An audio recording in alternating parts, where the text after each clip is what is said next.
Benvenuti in questo nuovo video dove vi farò vedere delle ancora novità, però quelle che mi porterò dietro in campeggio.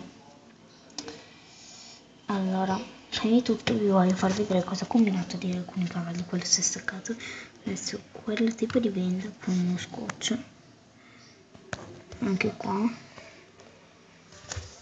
e Artax 2 ovviamente, perché lui è del dressage e quindi i dressagisti, quel che si dice, ne servono 4.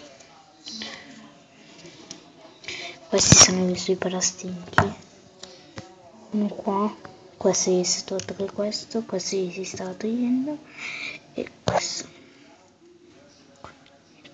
che dopo tanto li toglierò.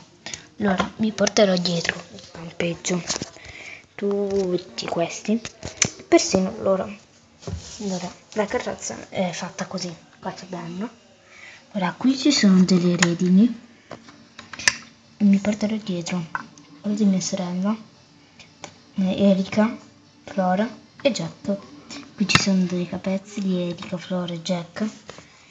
Qua metterò le cose della carrozza, se si chiuderà bene. Vabbè, si sta staccando. Questa è Zara Screech, e c'era dentro lei, infatti. Gli ho dato una bella ripulitina, però si stanno ancora sporcando. Ricordate? Lei era piena di polvere, allora le ho pulito un po'. Allora, e sotto ci sono delle cose di redini e una capezza. Dai, spero che questo video vi sia piaciuto e ci vediamo alla prossima. Ciao!